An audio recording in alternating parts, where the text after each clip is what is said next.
ఇది రాఘవేంద్ర స్వామి టెంపుల్ అనమాట. మఠం, రాఘవేంద్ర స్వామి మఠం. వచ్చాను, లోపల భాగవతం భారతం ఏదో చెప్తున్నారు, చూద్దాం కొంతసేపు. అవుతే రికార్డ్ చేద్దాం. అదే లోపలికి వెళ్దాం. ಎಂಟ್ರೆನ್ಸ್.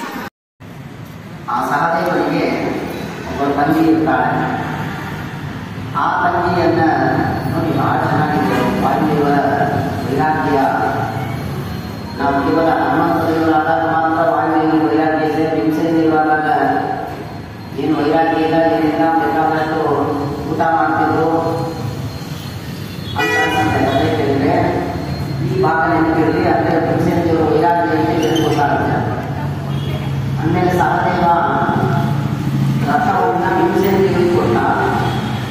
ಭೀಮಸೇನ ದೇವರು ಅದನ್ನು ಕೃಷ್ಣನಿಗೆ ಸಮರ್ಪಣೆ ಮಾಡ್ತಾರೆ.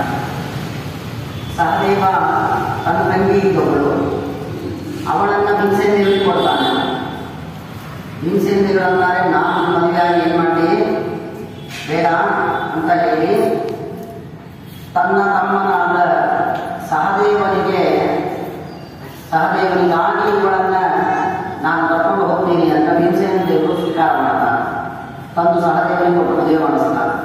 ಶ್ರೀಮದಾಚಾರ್ಯ ತಾತ್ಪರ್ಯದಲ್ಲಿ ಆ ಮಾತನ್ನು ಹೇಳ್ತಾರೆ. ಭೀಮ ಕನ್ಯಾಂ ಸಹ ದೇವಸ್ಯ ಹೇತೋ ಸಮಗ್ರಹೀತ ಅನುಜಸ್ಯಾತ್ಮನ ಸಹ. ಭೀಮಸೇನ ದೇವರು ಸಹದೇವನಿಗಾಗಿ ಆ ಕನ್ಯೆಯನ್ನು ಸ್ವೀಕಾರ ಮಾಡಿದ್ರು. ಯಾರು ಅಂದ್ರೆ ಏಕಾಪೂರ್ವಂ ಕೇಶವಿನೋ ಶೈವ ಭಾರ್ಯ. ಅಶ್ವಿನಿ ದೇವತೆ ಮಡದೇವರು, ಉಷಾ ಎನ್ನುವ ದೇವತೆ, ಅವಳೇ ಈಗ ಜರಾಸಂಧನ ಮಗಳಾಗಿ ಬಂದಿರ್ತಾಳೆ. ಅವಳನ್ನ ಅವಳ ಮೂಲಕ ಹೊತ್ತು ಭೀಮಸೇನ ದೇವರಿಗೆ ಅಮ್ಮನಾಗಿ ಅವಳನ್ನ ಮತ್ತೆ ರಾಘವೇಂದ್ರ ಸ್ವಾಮಿ ಟೆಂಪಲ್ ನಕುಲ ಸಹದೇವರು ಆ ಸಹದೇವರಿಗೆ ಮೂಲರೂಪದ ಹೆಂಡತಿಯನ್ನ ದೊರಕಿಸುವುದಕ್ಕಾಗಿ ಭೀಮಸೇನ ದೇವರಿಗೆ ಮಾಡಿದರು ಎನ್ನುವುದಾಗಿ ಶ್ರೀಮದಾಚಾರ್ಯರು ನಿರ್ಣಯವನ್ನು ಕೊಡ್ತಾರೆ. ಅಂದರೆ ನೋಡಿ, ಗೆದ್ದದ್ದು ಯಾರು, ಕೊಂದದ್ದು ಯಾರು? ಭೀಮಸೇನ ದೇವರು. ಆದರೆ ಭೀಮಸೇನ ದೇವರಿಗೆ ಏನು ಸಿಗಲೇ ಇಲ್ಲ, ಏನು ಉಳ್ಕೊಳ್ಳೇ ಇಲ್ಲ. ರಥ ಕೃಷ್ಣನಿಗೆ ಕೊಟ್ಟು, ಆ ಉಷೆಯನ್ನು ಸಹದೇವನಿಗೆ ಕೊಟ್ಟು, ರಾಜಸೂಯೆಯಾಗ ಧರ್ಮರಾಜ ಪುಣ್ಯಾತ್ಮನ ಧರ್ಮರಾಜ ಮುಖ ಇವರು ಏನಿಲ್ಲ, ಸುಮ್ಮನೆ ಹೋಗಿ ತಮ್ಮ ಕರ್ತವ್ಯ ತಾವು ಮಾಡಿಕೊಂಡು ಅಂದರೆ ಏನು ಹೇಳ್ತಾರೆ, ನಿಮ್ಗೇನು ಸಿಗುತ್ತೋ ಬರುತ್ತೋ ನಿಮ್ಮ ಕರ್ತವ್ಯ ನೀವು ಮಾಡಿ, ಕೊಡುವುದು ಬಿಡುವುದು ದೇವರಿದ್ದಾನೆ.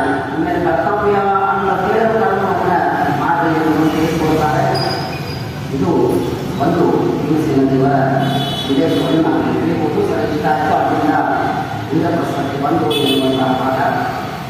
ಇನ್ನು ಇವತ್ತಿನಿಂದ ಮಹಾಭಾರತ ದಿಗ್ವಿಜಯ ಪರ್ವ ಎನ್ನುವಂತಹ ಒಂದು ಅನುಪರ್ವವನ್ನು ಆರಂಭ ಮಾಡುತ್ತೆ. ಭಾಳ ಚೆನ್ನಾಗಿದೆ. ಜರಾಸಂಧ ಮರಣವಾಯಿತು. ಇನ್ನು ಯಾವ ದೊಡ್ಡ ವಿಘ್ನ ಇಲ್ಲ ಅಂತ ತಿಳಿದು ದಿಗ್ವಿಜಯಕ್ಕಾಗಿ ಹೊರಡುವಾಗ ಒಬ್ಬರೊಬ್ಬರು ಒಂದು ದಿಗ್ವಿಜಯಕ್ಕೆ ಹೊರಡುತ್ತಾರೆ.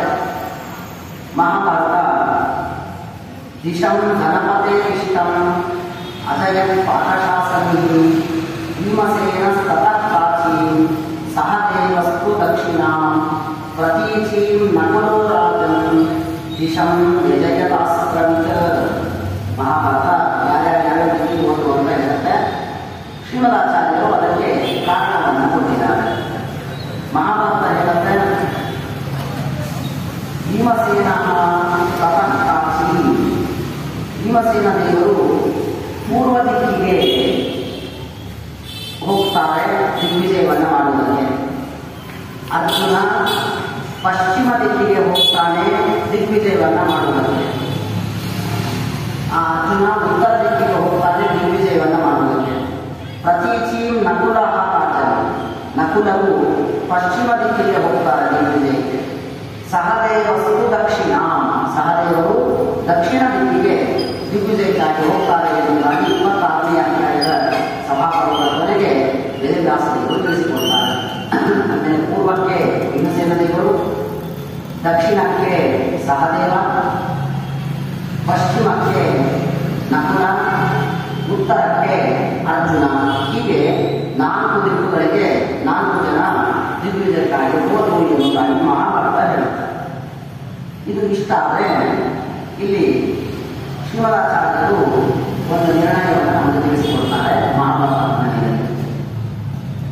ಒಂದು ದೊಡ್ಡ ಸಭೆಗೆ ಯಾರ್ಯಾರು ಎಲ್ಲಿ ದಿಗ್ವಿಜಯಕ್ಕಾಗಿ ಹೋಗಬೇಕು ಅನ್ನೋ ಚರ್ಚೆ ನಡೀತಾಗಿರುವಾಗ ಅರ್ಜುನ ಅಂತಾನೆ, ನಾನು ಕಲಂ ಆಹಾರಯಿಷ್ಯಾಮಿ ರಾಜ್ಯ ಸರ್ವೋತ್ತಮ ఈ భారతము భాగవతము ನಾನು ಮತ್ತೆ ನನ್ನದೇ ಕನ್ನಡ ಅರ್ಥ ಆಗೋದಿಲ್ಲ కానీ ಇಂದ್ರದೇವರು ಪೂರ್ವ ದಿಗಭಿಮಾನಿಗಳು, ಹಾಗಾಗಿ ನನ್ನದೇ ದಿಕ್ಕಾದ ಪೂರ್ವ ದಿಕ್ಕಿಗೆ ನಾನು ಹೋಗ್ತೀನಿ ಅಂತ మీరు ఏదో చెప్పండి, భారతం కానీ భాగవతం ఏంటో నాకు చెప్పండి, కన్నడ వాళ్ళకి తెలుస్తుంది.